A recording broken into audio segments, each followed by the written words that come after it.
ᱥᱟᱱᱟᱢ ᱠᱚᱜᱮ ᱡᱚᱦᱟᱨ ᱟᱨ ᱱᱟᱣᱟ ᱥᱮᱨᱢᱟ ᱨᱮᱱᱟᱜ ᱟᱹᱰᱤ ᱟᱹᱰᱤ ᱥᱟᱹᱜᱩᱱ ᱱᱟᱣᱟ ᱥᱮᱨᱢᱟ।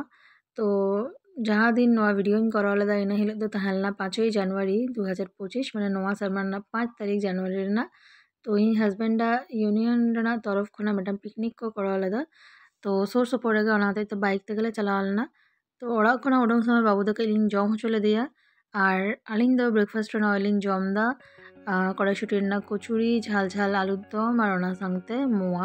তো অকয় কো নঙ্কান ব্রেকফাস্টে খুশিয়া কমেন্ট রে অবশ্যই লাই তাবন পে আর ওয়েদার তাহেন না বেশ রিয়ার রিয়ার যেহেতু বাইকতে চালা হুᱭᱩᱜ ᱠᱟᱱ ᱛᱟᱦᱮᱸ ᱯᱚᱨᱮᱛᱮ ᱠᱤᱱᱛᱩ ᱟᱹᱰᱤᱜᱮ ᱜᱚᱨᱚᱢ ᱵᱩᱡᱷᱟᱹᱣ ᱞᱮᱱᱟ ᱚᱱᱟ ᱦᱚᱛᱮᱡ ᱛᱮ ᱡᱟᱦᱟᱸᱜᱮ ᱯᱩᱞᱳᱵᱟᱨ ᱠᱚ ᱦᱚᱨᱚᱜ ᱦᱩᱭ ᱞᱮᱱᱟ ᱡᱚᱛᱚ ᱠᱤᱪᱷᱩ ᱠᱷᱩᱰᱟᱹᱣ ᱦᱩᱭ ᱞᱮᱱᱟ।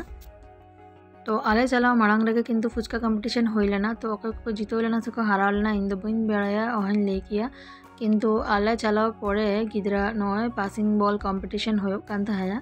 तो भिडियो के तायम मांग काना कारण बाबू हो नवा गेम रे ताहे लेना आरकी पार्टिसिपेंट हिसाब ते और बेश भागे खेल कदा आलिंग मतो कोनो एक्सपेक्टेशन के बालिंग करा लेदा जे उनी थर्ड प्राइजे नामा। तो যাই হোক আডি ভাগে খেলে কাদায় থার্ড কানায় আর কে যদি মারাঙে হই কোয়া মানে যদি 4-5 বছর হই করতে তাহলে হয়তো ফার্স্ট হো করো কিয়া নয় নয়া টাইম রে আর কি ও আচ্ছা নয়া টাইম রে উনি হয় পার্টিসিপেট কিদা নয় হাজবেন্ড এ সামাও কি দিয়া নডে গোল খাতে को তিঙ্গো কানা।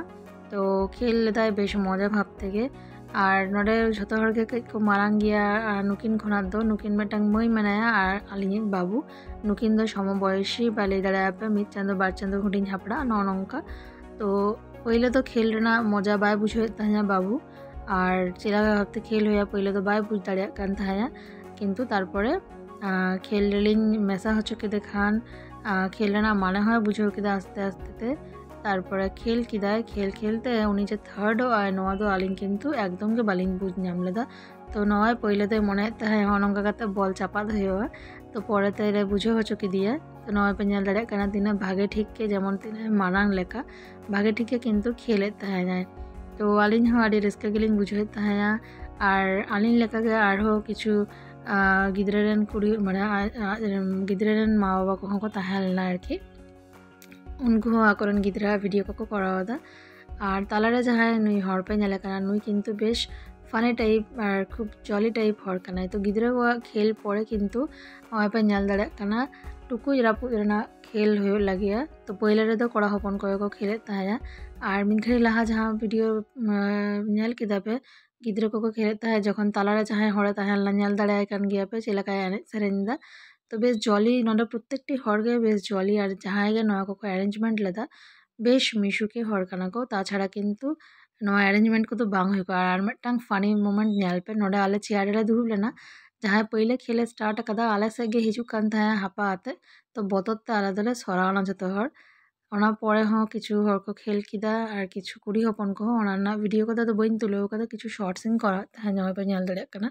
तो निये धा जहां रे पिकनिक हुई लेना तो ओना जायगा बेश नापाय गया आडिटा मारांग गया नय पे नेल दाड़िया काना गिद्रा दोलना को मेना नोंडे और माझखान रे हाजबेंड दो आज रेन गाते को साला कई रड़ रपड़ लगी साइड लेना। तो ओना टाइम रे इनके बोर के फिले ताहें किंतु किछु किछु चिन्ह जाना हर को ताहेलेना उनको को साला रड़ होइना और नय नोडे दो जम हुयुग काना नय पे नेल दाड़िया काना डाल को एम कदा दाका को एम कदा सलाद मेना ओना संगते कातला कालिया तारपरे ताहेलना मटन और जहां जदि मटन बाको जमा उनको लगे चिकेन ताहेलेना ओना संगते पापड़ मिष्टी चाटनी और नलेन गुड़ रेना रसगोल्ला और हाँ म्यूजिकल चेयर हो होइलेना।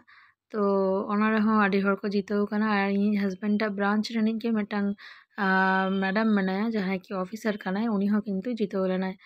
तो नय इन हाजबेंड और बाबू नडे हुडिन साइ को स्टेज कदा गिद्रा को लगे के आरकी जतो हर लगे के जहां के आरकी प्राइज को नामा उनको लगे आरकी। तो ओंडे के किन दुड़ुब लेना इन ओना वीडियो किन कराव किदा। तो नय पे नेल दाड़िया काना नडे बाबू दो थर्ड काना लेंगाते धरनी पोर्ट रंगा स्वेटर जहां हर कदा उनी दो सेकेंड और जहां उनी पिंक रंगा प्राइज साब कदा उनी दो फर्स्ट काना। तो कम्पारेटिवली किछु किछु गिद्रा दो को मारांग गया नुकिन खन दो। तो যাই হোক খেল को হয়ে পড়ে তারপর বাবু তক নয় নডে দোলনা को দেজক কান তাহায়া। তো এত চেনা ভিডিও তাহালেনা বলে ইনহিং মনে কিदा যে নয় না शॉर्ट्सिंग करा दरकार नवा हुडिन धारा ब्लॉग जदि पे कुसी का अवश्य लाइक कमेंट शेयर तबन पे तेहिन लगा टाटा।